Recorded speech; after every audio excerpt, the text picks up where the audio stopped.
mean, the side issue is, and there's always context, a food context for us when we're working.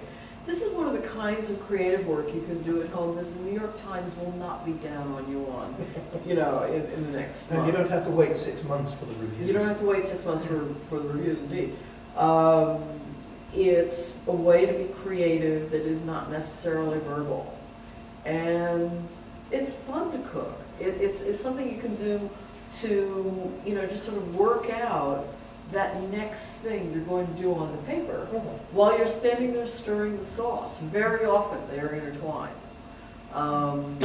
And you have to eat anyway. Yeah. If you want to write the next book, you gotta live to, But also, some of the fun is giving the feeling of alienness without repelling the reader.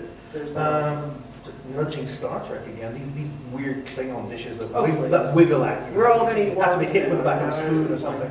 Whereas you can set the scene of somewhere set in a foreign country by describing the food in a way that the people reading about it want to try it. Yep. I mean, Terry's Ankh-Morpork specials tend to have a very much sort of a Northern England approach, sort of slumpy and cluty pudding and all the rest. Yes. Cluty dumplings. Cluty dumplings, Not that's to be the one. confused with the Scottish ones. Very different, as we The know. Ankh-Morpork ones apparently sit on the stomach like a cannonball. Mm-hmm. Yeah. Well, and anything on a stick. I remember the first time I tried making my mum's herb dumplings from her own recipe, and they did exactly that. You know how dumplings are supposed to rise to the surface when they're done? These sank and had to be scraped off the bottom of the saucepan with a spatula. Everyone learned. That was when I realized that first something time. was wrong. You forgot the baking powder. Yes. Yeah. And Self-raising flour. Self-raising flour. Very important. But I actually got around it because I ended up, once they had been taken out, drained, given the kiss of life, and otherwise resuscitated, I sliced them up very thin and fried them with bacon the following morning. Like and it the worked. king. There's a poem. I used to, the King Arthur poem. Yeah. But it did work. But when I told Mum about it, she just went, "Oh, you weren't listening, were you?" Never give your mother a chance to beat you up about your cooking. It's a bit funny. You haven't listened since you were 3 years old. Why should you start now? Diane, you wrote your first novel in crayon. Yeah. What was it about? I can't remember. I remember drawing the pictures, but I don't recall what was going on there. When I go to speak at schools now, or I should amend this, when I did it in the last decade, a question I would frequently get from small children who were not clear about the business of making a book, I would get asked very seriously, how do you write so small? And having been there, because when I was a kid, I thought you had to do everything. I thought you had to write the words and draw the pictures and make the cover and all of that.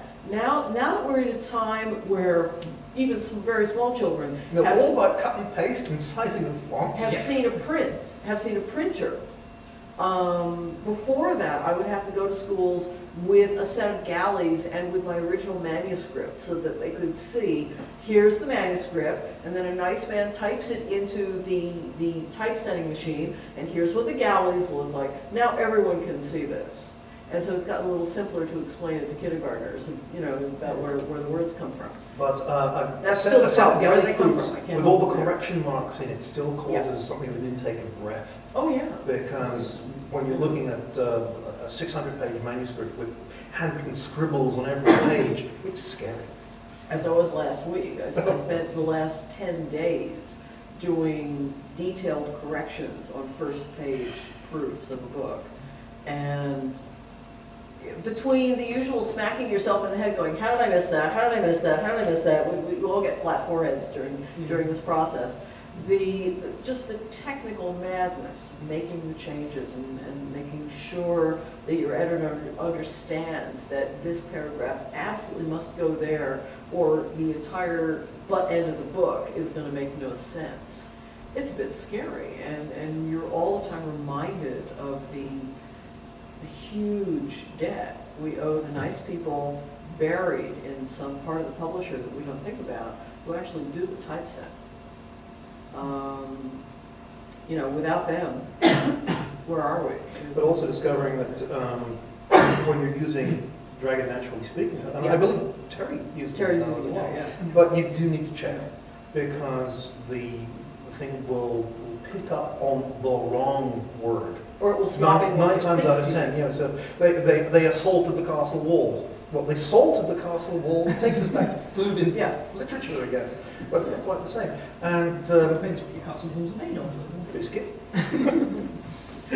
But this is the whole thing, because it's less important if you're doing it with a microphone onto a monitor. But Diane has a little handheld I use digital recorder. digital dictaphone thingy. And then plug the And there is computer into no it. screen on which to check what you just said. Yeah. So if you're in a hurry, you just take the memory stick and leach the information out and send it off because you're late. And that's when the errors start to pile up. Terrible things can happen. Yeah. Yeah. But it is a bit of a warning. I mean, you learn to check your material very, very carefully. Because the software is as clever as it can be and will swap the word it thinks you meant into the space of what you actually said. And then, unless you're very careful about, checking your page proofs, 6-9 months later, a word that you absolutely did not mean works You also its need to way have into two your personalities for when you're in perfect health and when you have a cold. Yeah, both of us Yeah. do. Both of us do. I started using Dragon about 10 years ago to cure a problem with my elbow. I was having repetitive stress syndrome. And what I realized was that the mouse I was using was giving me trouble. So I needed to be in a position where I could just fold my arms, put my feet up, and talk to the machine. And started doing that. And The hilarious part was to it fixed my discover elbow. that even Yeah. out of the box, before you start training the thing, Yeah. it knows all the basic swear words. That's a bit Which scary. told in a me all I strange needed way. to know about Yeah. the beta testing process. All true.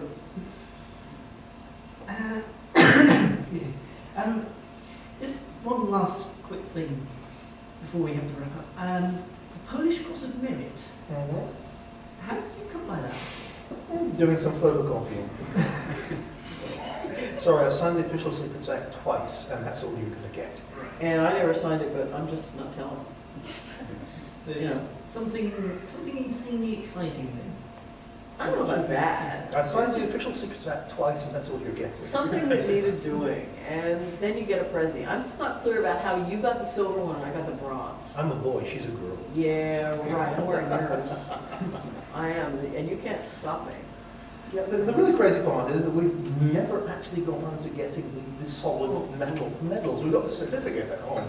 We've got the address of Spinks, the Yeah, we have to go jeweler to in Spinks and London. get the But deal. what with one thing and another, we forgot the damn medal. I want to wear it on a big ribbon with a big, like, jewelry thing here. You have to buy that for me. It sounds like the sort of thing that needs to be worn with a sash. Yeah.